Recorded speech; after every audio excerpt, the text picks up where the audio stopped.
Militer Amerika Serikat (AS) telah menerbangkan pesawat pembom B-1B Lancer yang mampu membawa bom nuklir ke sebuah perairan di dekat China. Pengamat militer Beijing berpendapat manuver Washington ini bisa memicu perang di tengah ketegangan kedua negara yang semakin memanas.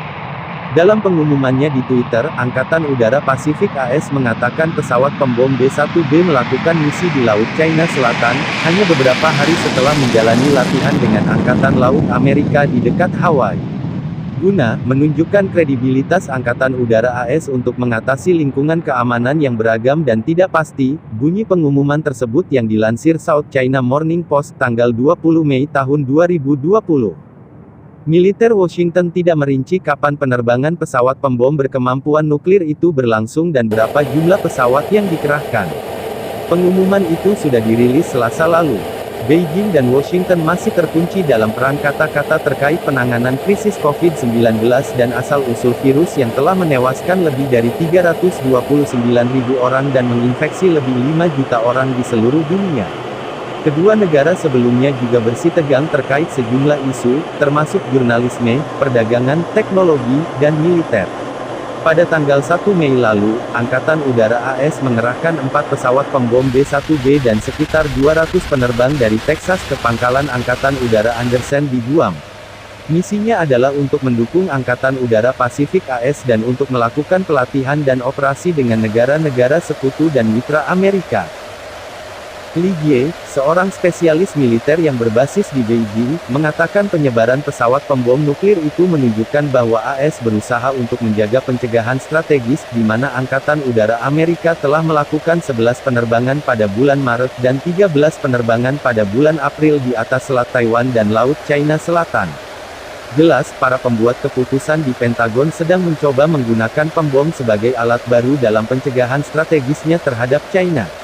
Kami akan melihat gangguan B-1 yang intensif ke wilayah udara di Selat Taiwan dan Laut China Selatan pada bulan Mei, kata Li. Dia mencatat bahwa segera setelah pengerahan ke Guam, 2 pesawat pembom B-1B terbang di atas Laut China Timur dan juga terbang di atas perairan lepas pantai timur Laut Taiwan pada tanggal 6 Mei yang katanya merupakan indikasi kepada Taiwan bahwa AS belum memberikan pengaruh militernya di wilayah tersebut.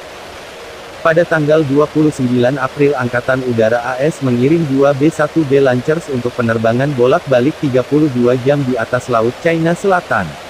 Pesawat itu merotasi pesawat pembom B-1, B-2 dan B-52. Pada tanggal 14 Mei Angkatan Laut China memulai latihan militer 11 minggu di perairan lepas kota pelabuhan utara Tangshan di Laut Kuning.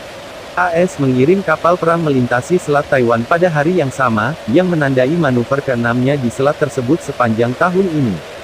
Komando Indo-Pasifik AS mengatakan pada hari Rabu bahwa Angkatan Laut AS telah melakukan latihan perang ranjau di Laut China Timur. China juga berniat meningkatkan kekuatan militernya. Negara ini menempatkan 2 kapal selam strategis bertenaga nuklir yang baru di-upgrade ke dalam layanan militer bulan lalu dan juga mempertimbangkan peluncuran generasi baru pesawat pembom supersonik Xi'an H-20 pada tahun ini.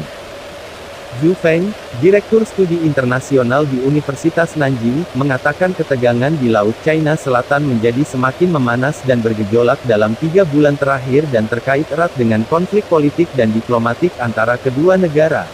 Militer AS khawatir bahwa krisis virus corona baru, COVID-19 dapat menawarkan jendela peluang bagi China untuk meningkatkan kehadiran militer di Laut China Selatan, atau bahkan meningkatkan kemungkinan operasi militernya terhadap Taiwan. Respons keras China mungkin lebih jauh mendorong pemerintah Trump untuk menahan China di bidang lain, terus maju dengan strategi Indo-Pasifik AS, sebuah taktik penting bagi AS untuk menarik sekutu di wilayah tersebut ke sisinya dan lebih jauh mengasingkan China, kata Zhu. Song Dongping, seorang komentator urusan militer yang bermarkas di Hong Kong, mengatakan seringnya penerbangan pembom B-1B dan B-52 tidak hanya untuk menampilkan kehadiran militer AS tetapi juga latihan yang untuk menghadapi potensi perang di masa depan. B-1, menggantikan B-52, perlu terbang di sekitar perairan untuk mengetahui kondisi medan perang dengan baik, katanya. China dan AS memasuki kompetisi penuh dan situasinya lebih suram daripada Perang Dingin AS-Uni Soviet. Risiko konflik militer tidak dapat dikesampingkan di Laut China Selatan dan Selat Taiwan. Dan itu meningkat, kata Song.